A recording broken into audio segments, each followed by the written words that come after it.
Lei nº 10.406, de 10 de janeiro de 2002. Institui o Código Civil. Parte Geral. Livro 1.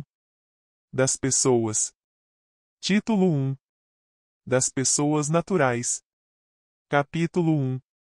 Da Personalidade e da Capacidade. Artigo 1º. Toda pessoa é capaz de direitos e deveres na ordem civil. Artigo 2º. A personalidade civil da pessoa começa do nascimento com vida, mas a lei põe a salvo, desde a concepção, os direitos do nascituro. Artigo 3º. São absolutamente incapazes de exercer pessoalmente os atos da vida civil os menores de 16 anos. Artigo 4º. São incapazes, relativamente a certos atos ou a maneira de os exercer. Inciso 1. Os maiores de 16 e menores de 18 anos. 2. Os ébrios habituais e os viciados em tóxico. 3. Aqueles que, por causa transitória ou permanente, não puderem exprimir sua vontade. 4. Os pródigos. Parágrafo único. A capacidade dos indígenas será regulada por legislação especial. Artigo 5º. A menoridade cessa aos 18 anos completos, quando a pessoa fica habilitada à prática de todos os atos da vida civil. Parágrafo único. Cessará, para os menores, a incapacidade. Inciso 1. Pela concessão dos pais, ou de um deles na falta do outro, mediante instrumento público, independentemente de homologação judicial, ou por sentença do juiz, ouvido o tutor, se o menor tiver 16 anos completos. 2. Pelo casamento. 3. Pelo exercício de emprego público efetivo. 4. Pela colação de grau em curso de ensino superior. Inciso 5. Pelo estabelecimento civil ou comercial, ou pela existência de relação de emprego, desde que, em função deles, o menor com 16 anos completos tenha economia própria. Artigo 6º. A existência da pessoa natural termina com a morte, presume-se esta, quanto aos ausentes, nos casos em que a lei autoriza a abertura de sucessão definitiva. Artigo 7º. Pode ser declarada a morte presumida, sem decretação de ausência. Inciso 1. Se for extremamente provável a morte de quem estava em perigo de vida. 2. Se alguém, desaparecido em campanha ou feito prisioneiro, não for encontrado até 2 anos após o término da guerra. Parágrafo único. A declaração da morte presumida, nesses casos, somente poderá ser requerida depois de esgotadas as buscas e averiguações, devendo a sentença fixar a data provável do falecimento. Artigo 8º. Se 2 ou mais indivíduos falecerem na mesma ocasião, não se podendo averiguar se algum dos comorientes precedeu aos outros, presumir-se-ão simultaneamente mortos. Artigo 9º. Serão registrados em registro público. Inciso 1. Os nascimentos, casamentos e óbitos. 2. A emancipação por outorga dos pais ou por sentença do juiz. 3. A interdição por incapacidade absoluta ou relativa. 4. A sentença declaratória de ausência e de morte presumida. Artigo 10. Far-se-á averbação em registro público. Inciso 1. Das sentenças que decretarem a nulidade ou anulação do casamento, o divórcio, a separação judicial e o restabelecimento da sociedade conjugal. 2. Dos atos judiciais ou extrajudiciais que declararem ou reconhecerem a filiação. Capítulo 2. Dos direitos da personalidade. Artigo 11. Com exceção dos casos previstos em lei, os direitos da personalidade são intransmissíveis e irrenunciáveis, não podendo o seu exercício sofrer limitação voluntária. Artigo 12. Pode-se exigir que cesse a ameaça, ou a lesão, a direito da personalidade, e reclamar perdas e danos, sem prejuízo de outras sanções previstas em lei. Parágrafo único.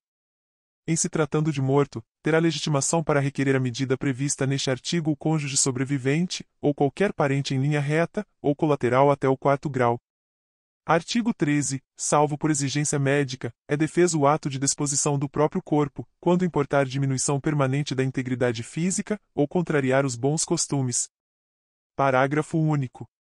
O ato previsto neste artigo será admitido para fins de transplante, na forma estabelecida em lei especial.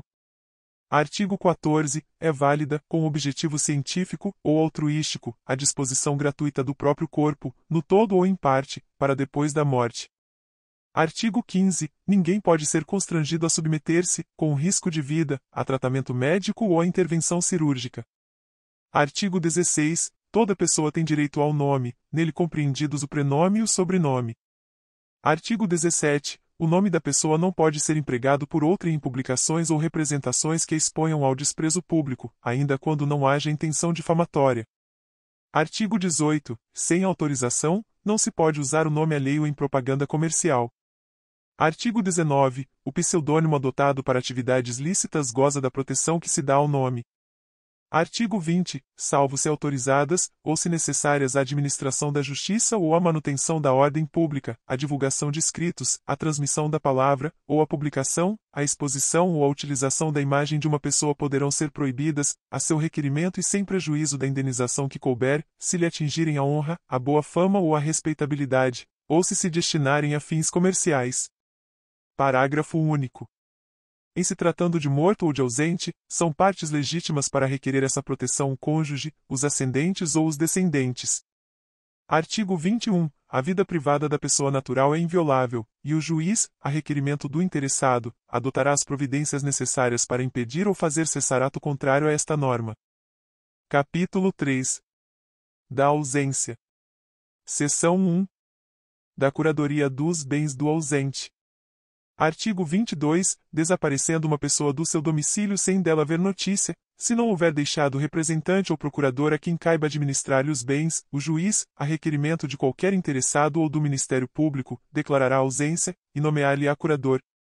Artigo 23. Também se declarará ausência, e se nomeará curador, quando o ausente deixar mandatário que não queira ou não possa exercer ou continuar o mandato, ou se os seus poderes forem insuficientes.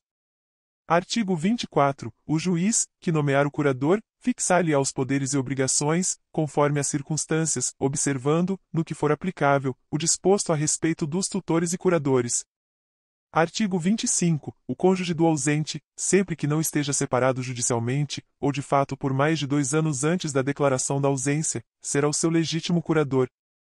Parágrafo 1º. Em falta do cônjuge, a curadoria dos bens do ausente incumbe aos pais ou aos descendentes, nesta ordem, não havendo impedimento que os iniba de exercer o cargo. Segundo, entre os descendentes, os mais próximos precedem os mais remotos. Parágrafo 3º. Na falta das pessoas mencionadas, compete ao juiz a escolha do curador. Seção 2. Da sucessão provisória. Artigo 26. Decorrido 1 ano da arrecadação dos bens do ausente, ou, se ele deixou representante ou procurador, em se passando 3 anos, poderão os interessados requerer que se declare a ausência e se abra provisoriamente a sucessão. Artigo 27. Para o efeito previsto no artigo anterior, somente se consideram interessados. Inciso 1. O cônjuge não separado judicialmente. 2. Os herdeiros presumidos, legítimos ou testamentários. 3. Os que tiverem sobre os bens do ausente direito dependente de sua morte. 4. Os credores de obrigações vencidas e não pagas. Artigo 28. A sentença que determinar a abertura da sucessão provisória só produzirá efeito 180 dias depois de publicada pela imprensa, mas, logo que passe em julgado, proceder-se-á à abertura do testamento, se houver, e ao inventário e partilha dos bens, como se o ausente fosse falecido. Parágrafo 1º. Fim do prazo a que se refere o artigo 26, e não havendo interessados na sucessão provisória, cumpre ao Ministério Público requerê-la ao juízo competente. Segundo, não comparecendo herdeiro ou interessado para requerer o inventário até 30 dias depois de passar em julgado a sentença que mandar abrir a sucessão provisória, proceder-se-á à arrecadação dos bens do ausente pela forma estabelecida nos artigos 1819 a 1823. Artigo 29. Antes da partilha, o juiz, quando julgar conveniente, ordenará a conversão dos bens móveis, sujeitos à deterioração ou a extravio, em imóveis ou em títulos garantidos pela União. Artigo 30. Os herdeiros, para se emitirem na posse dos bens do ausente, darão garantias da restituição deles, mediante penhores ou hipotecas equivalentes aos quinhões respectivos. Parágrafo 1º. Aquele que tiver direito à posse provisória, mas não puder prestar a garantia exigida neste artigo, será excluído, mantendo-se os bens que lhe deviam caber sob a administração do curador, ou de outro herdeiro designado pelo juiz, e que preste essa garantia. Segundo, os ascendentes, os descendentes e o cônjuge, uma vez provada a sua qualidade de herdeiros, poderão, independentemente de garantia, entrar na posse dos bens do ausente.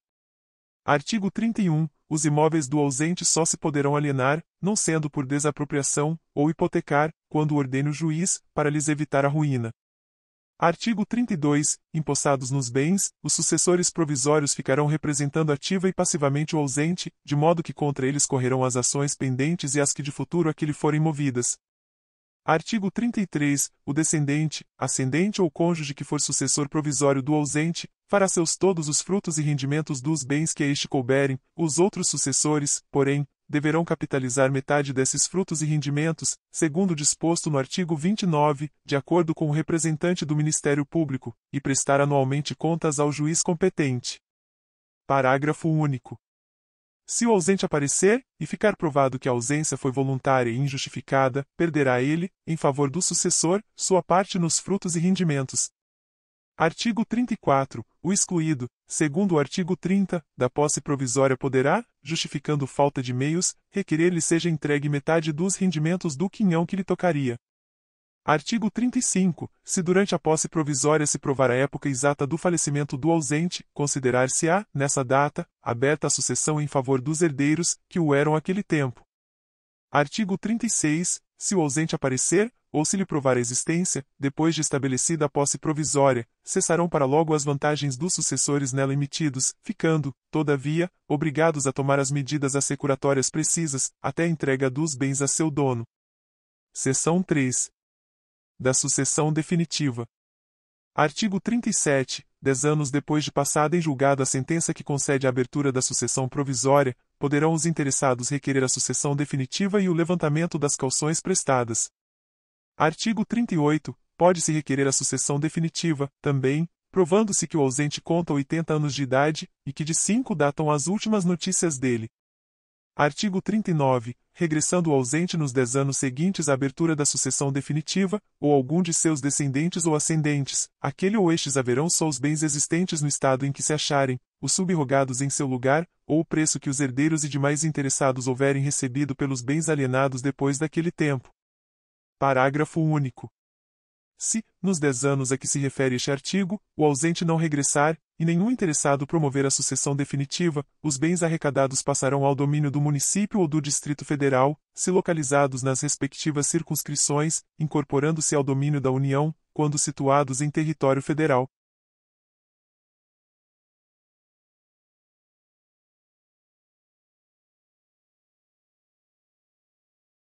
Bem-vinda e bem-vindo à Legislação e Áudio com IA, onde a tecnologia cria som e imagem para democratizar o conhecimento jurídico.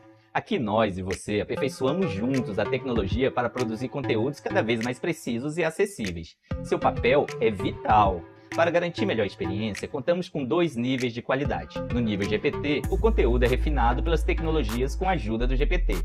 Agora o seu like e críticas da pronúncia e do texto são essenciais. No nível comunidade, seu vídeo foi relançado incorporando o seu desejo e o da comunidade do canal. Agora o seu like e comentários positivos decidirão a prioridade do próximo vídeo desta norma. Estamos prontos para começar. Você mostrando as melhorias necessárias e nós criando novos vídeos. Sua participação é o nosso maior incentivo.